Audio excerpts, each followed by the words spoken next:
आपसे एक सवाल पूछूं, यहां पर देश बड़ा या फिर मजहब? हम अगर हिंदू धर्म से बिलोंग करते हैं तो हमें तो हमेशा यही सिखाया जाता है, देश पहले और मजहब बाद में। और अपनी अपनी जो क्रेडिट्स होती है वो अलग होती है, तो हम एक अलग चीज है यार।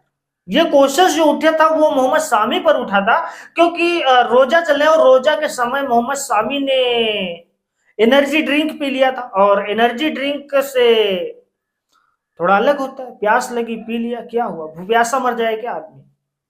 इस चीज पर कुछ मौलाना ने अपने राय दिया है, जहां पर उन्होंने कहा कि नहीं, मोहम्मद शामी को क्रिकेट से ड्रॉप कर देना चाहिए, मोहम्मद शामी को सबसे बड़ी सजा मिलनी चाहिए दुनिया की, अगर अगर अपने कोशिश कई सारे लगे। लेकिन सोचने वाली बात यह हुई कि जब देश की बात आई तो कुछ लोग खड़े हो गए, यानी उन्हीं की बिरादरी के लोग ही खड़े हो गए कि नहीं, ये पूरी तरह से गलत है। अगर बंदा देश के लिए खेल रहा है और देश के लिए गौरवपूर्ण बात है, और यहां पर अगर उस पर ऐसे का अपलक्षण लगाया जा रहा है, ऐसा कहा जा रहा है, तो ये पूरी तरह से गलत है और इस चीज पर डिजर्व नहीं करता है कि मोहम्मद शामी को ऐसे क्वेश्चनों का सामना करना पड़ेगा शायद जो वो लायक नहीं है, उस लायक।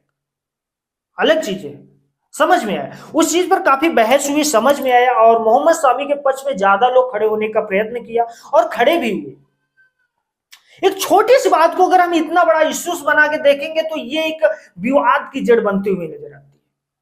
अगर हम भी देखें तो ये गलत चीज होती है। और आदमी को प्यास लगी है स्टेडियम में, अगर आप धूप में आप 10 मिनट खड़े होते हो और उसमें सिर्फ खड़े ही नहीं, बंदा कंटिन्यू ओवर भी करा रहा, 50-50 ओवर फेंकने का काम कर रहा है और फील्डिंग्स कर रहा है, दौड़ दौड़ के बॉल पकड़ रहा है, यानी कि पहले भी शरीर में पानी की कमी हो रही है, और कुछ एनर्जी ड्रिंक्स पी लिया तो उसमें क्या आफत आ गई भाई।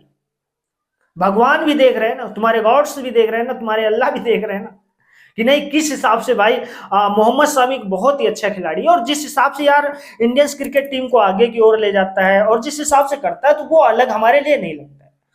पानी पीना ऐसे भी मुश्किल होता है, और पानी पीना अलग चीज है यार। वो भी उसी धर्म से अगर बिलोंग करता है तो उसको इस चीज की समझ है कि हमें क्या करना चाहिए और क्या नहीं करना चाहिए। अगर हम देश के लिए खेल रहे हैं तो हमें देश को पहले लाना, हमारा देश ही नहीं रहेगा तो मजहब को क्या करोगे।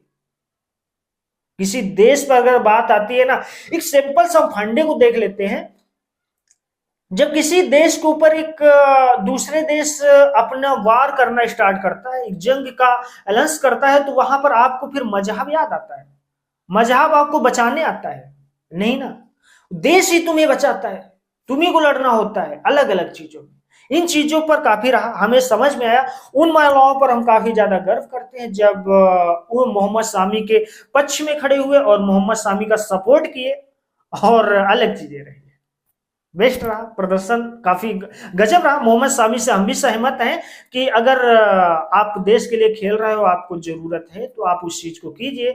ऐसा ना हो कि आप मान लो थोड़ा सा प्रॉब्लम की वजह से आप जाकर के बाहर बैठ जाओ, तो यहाँ पर एक आप छोटी सी गलती से पूरी मैच को हार सकते हैं, जिसमें कि पूरा आप देश आपको देख रहा है, पूरा देश आपको एंजॉय कर रहा है, आपको चाहता है। आपके फैंस जो हैं, आप जाकर के बाहर बैठते हो तो आपके फैंस जो है उनको काफी ज्यादा तकलीफ होती है। वो यही कहते कि नहीं, बंदे को जल्दी लाया जाए, जल्दी लाया जाए, जल्दी लाया जाए, और आप जाके कंटिन्यू अगर बैठ जाते हैं तो आपके फैंस को काफी ज्यादा प्रॉब्लम क्रिएट होते हुए नजर आता है। वो कहते हैं यार क्या ऐसा होता है कि अलग अलग परफॉर्मेंस में देखा गया, अलग अलग चीजों में देखा गया, ये एक अलग चीज होता है।